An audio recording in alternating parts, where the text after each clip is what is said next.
नमस्कार, मैं हूं शशि तुषार शर्मा और आप देख रहे हैं चुनावी खबरों पर आधारित हमारा खास बुलेटिन। सबसे पहले आप दिन की बड़ी चुनावी खबरों को संक्षेप में जान लीजिए, जिसके बाद हम आपको बताएंगे कि ये खबरें खास हैं क्यों और इनके राजनीतिक मायने क्या हैं। जेडीयू की नई राष्ट्रीय कार्यकारिणी में राज्यसभा के उपसभापति हरिवंश नारायण सिंह को जगह नहीं मिली। आखिर इसके पीछे की वजह क्या रही है, इसके बारे में चर्चा करेंगे। मध्य प्रदेश के सीएम शिवराज सिंह चौहान कैसे कमलनाथ के गढ़ में छिंदवाड़ा में सेंध लगाने की तैयारी में है, ये भी आपको बताएंगे। राजस्थान के सीएम अशोक गहलोत कहां से चुनाव लड़ सकते हैं और किस तरह कांग्रेस उम्मीदवारों का चयन करने वाली है, इसकी भी पूरी जानकारी आपको देंगे। वहीं 200 से ज्यादा बीजेपी विधायक पार्टी की स्थिति का आकलन करने के लिए राजस्थान की हर विधानसभा सीट का दौरा कर रहे हैं। आम आदमी पार्टी ने छत्तीसगढ़ और मध्य प्रदेश में किसे अपना सह प्रभारी चुना है, ये भी आपको बताएंगे।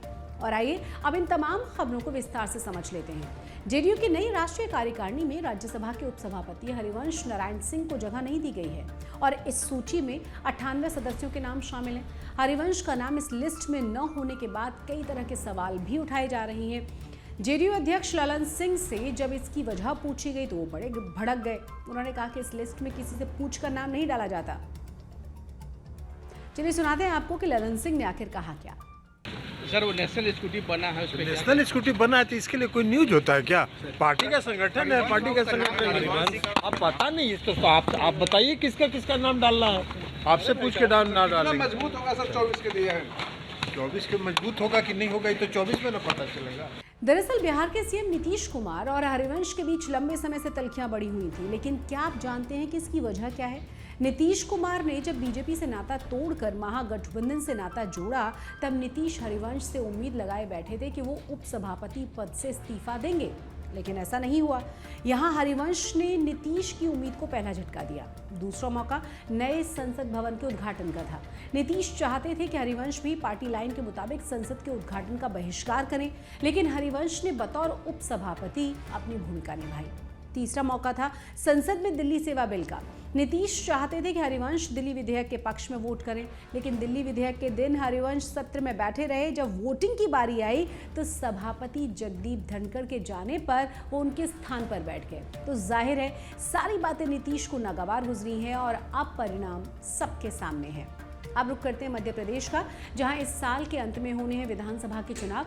सीएम शिवराज सिंह चौहान ने कांग्रेस प्रदेश अध्यक्ष कमलनाथ के गढ़ छिंदवाड़ा में सेंध लगाते हुए जाम सांवली हनुमान मंदिर के कायाकल्प की योजना बनाई है।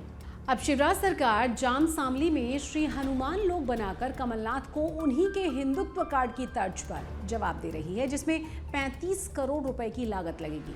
मध्य प्रदेश में कांग्रेस पहले ही हिंदुत्व की राह पर चल रही है और कमलनाथ ने छिंदवाड़ा में 108 फीट ऊंची हनुमान जी की मूर्ति को मंदिर बनवाया है। हाल ही में उन्होंने इसी हनुमान मूर्ति के पास पंडित धीरेन्द्र कृष्ण शास्त्री की कथा भी करवाई थी।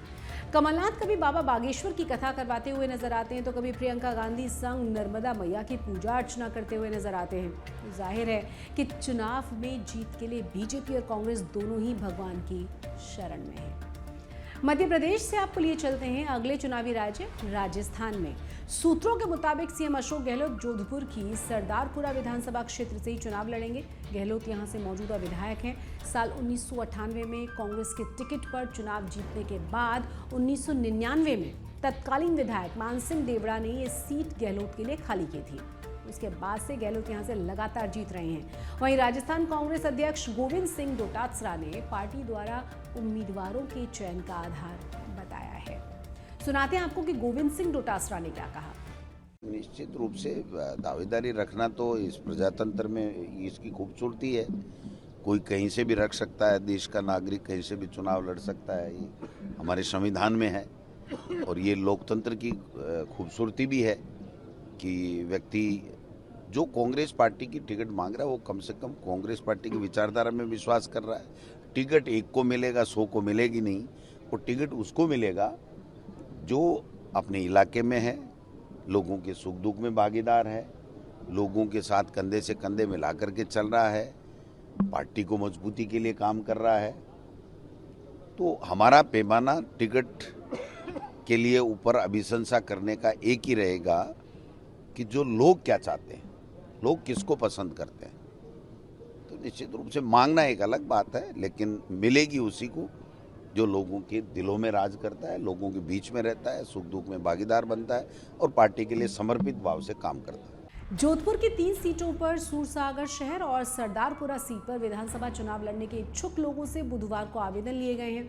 जोधपुर की तीनों ही सीटों के लिए ब्लॉक अध्यक्ष को आवेदन दे दिए जाने थे और इन सीटों पर कुल 82 लोगों ने कांग्रेस के टिकट के लिए आवेदन किया है। खास बात यह है कि सरदारपुरा विधानसभा क्षेत्र से एक भी आवेदन नहीं आया, यानी कि सरदारपुरा से एक बार फिर सीएम गहलोत सांसद चुने जा सकते हैं। वहीं विभिन्न राज्यों की अगर हम बात करें तो 200 से ज़्यादा बीजेपी विधायक पार्टी की स्थिति का आकलन करने के लिए राजस्थान की हर विधानसभा सीट का दौरा कर रही है। बीजेपी विधायकों का ये दौरा 6 दिवसीय है। राजस्थान में मध्य प्रदेश, गुजरात, उत्तर प्रदेश और हरियाणा से बीजेपी के विधायक पहुंचे हैं। 6 दिवसीय दौरे के बाद ये विधायक 27 अगस्त को पार्टी के राष्ट्रीय अध्यक्ष जेपी नड्डा को अपनी अपनी संयुक्त रिपोर्ट को सौंप देंगे। इसे पार्टी के उम्मीदवारों की स्क्रीनिंग और चुनाव के लिए घोषणा पत्र तैयार करने से पहले आखिरी रूपरेखा के तौर पर देखा जा रहा है। माना जा रहा है कि मध्य प्रदेश की तर्ज पर राजस्थान में भी चुनाव से काफी पहले प्रत्याशियों के नामों की घोषणा की जा सकती है। चुनावी राज्य राजस्थान, छत्तीसगढ़ और मध्य प्रदेश में आम आदमी पार्टी चुनाव लड़ने की पूरी तैयारी कर रही है और इसी क्रम में आम आदमी पार्टी ने जगतार सिंह दियालपुरा और रजनीश कुमार दहिया को मध्य प्रदेश का सह प्रभारी बनाया है। वहीं अमलोक सिंह और अमृतपाल सिंह सुखानंद को छत्तीसगढ़ का सह प्रभारी नियुक्त किया गया है। ये चारों ही पंजाब के विधायक हैं। इससे पहले आम आदमी पार्टी छत्तीसगढ़ और एमपी दोनों ही राज्यों में अपना घोषणा पत्र जारी कर चुकी है। 31 अगस्त को आम आदमी पार्टी के संयोजक अरविंद केजरीवाल जयपुर पहुंचकर चुनावी घोषणा पत्र जारी करेंगे, जहां वो जनता के लिए कई गारंटियों का ऐलान कर सकते हैं। इन सभी राज्यों के चुनावों को आम आदमी पार्टी गंभीरता से ले रही है। जाहिर सी बात है कि तीनों ही राज्यों में आम आदमी पार्टी के चुनाव लड़ने से इंडिया गठबंधन में दरार तो आएगी ही, साथ ही कांग्रेस को भी नुकसान हो सकता है, जिसका फायदा बीजेपी को होगा। चुनावी खबरों के इस खास बुलेटिन में फिलहाल इतना ही, लेकिन चुनाव से जुड़ी हुई तमाम जानकारियों के लिए और हर दिलचस्प अपडेट के लिए आप सब्सक्राइब कीजिए चुनाव आज तक। मुझे दीजिए इजाजत।